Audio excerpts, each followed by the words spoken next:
Son Excellence, Monsieur Capitaine Ibrahim Traoré, vous avez fait quelque chose de très insupportable au Ghana. Maître, voulez-vous bien nous lire les actes d'accusation? Oui, votre honneur. Monsieur Traoré, ici présent, est accusé d'avoir assisté à la cérémonie d'investiture du président ghanéen avec un pistolet.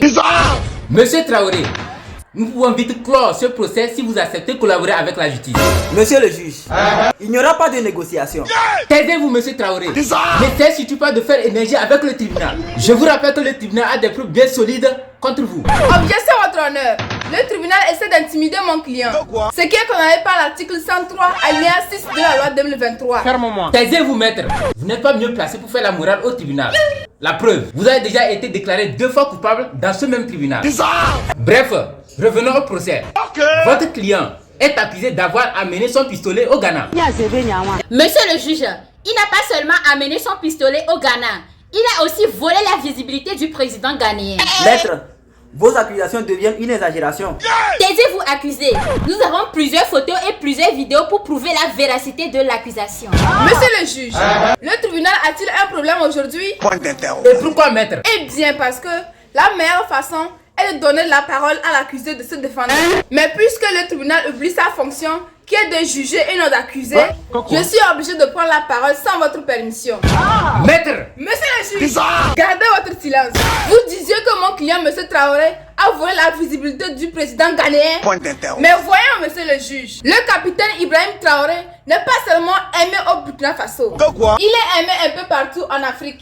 Même les océans et les montagnes adorent le capitaine Ibrahim Traoré. Maître, vous détournez l'affaire. Écoutez, madame, aucune affaire n'est détournée. Je pense que c'est plutôt votre pensée qui est détournée. Maître, contrôlez votre langage. Silence! Chère dame, taisez-vous, ça suffit. Monsieur Traoré, dites à la cour, pourquoi avez-vous été au Ghana avec le pistolet? Monsieur le juge, vous avez dit le capitaine Ibrahim Traoré.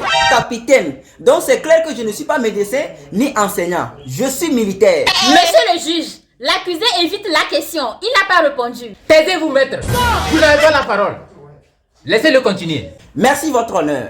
Comme je le disais, je suis un militaire. Et en tant que tel, un militaire ne peut jamais sortir sans son arme. Objection, votre honneur. Les explications de l'accusé ne sont pas fondées. Qu'un militaire ne peut pas sortir sans son arme. C'est faux, monsieur le juge. Et pourquoi, maître? Votre honneur, il est dit que quand un militaire sort avec son arme, c'est pour aller au front, pas pour aller croiser son homologue. Objection, votre honneur. Maître, vous commettez une erreur très insupportable dans votre explication. Le militaire, c'est quelqu'un qui est préparé pour toute situation imprévue. La guerre n'avertit personne. C'est clair. C'est pourquoi les militaires sont à tout moment avec leur pistolet. Et oui, c'est clair. Maître, voulez-vous insinuer que le capitaine Ibrahim Traoré s'est préparé pour une guerre imprévue au Ghana? Votre honneur, où est votre téléphone? Le voilà. Monsieur le juge, regardez votre téléphone. Vous avez toujours ça avec vous. Que ce soit dans le resto, dans le bar, au marché, en circulation, au lit, vous avez toujours ça avec vous. Pourquoi? Bien, c'est pour les appels. Très bien, monsieur le juge. Le téléphone, c'est pour recevoir les appels. Et l'arme, c'est pour faire la guerre. Mais si vous êtes au tribunal, c'est pour le procès.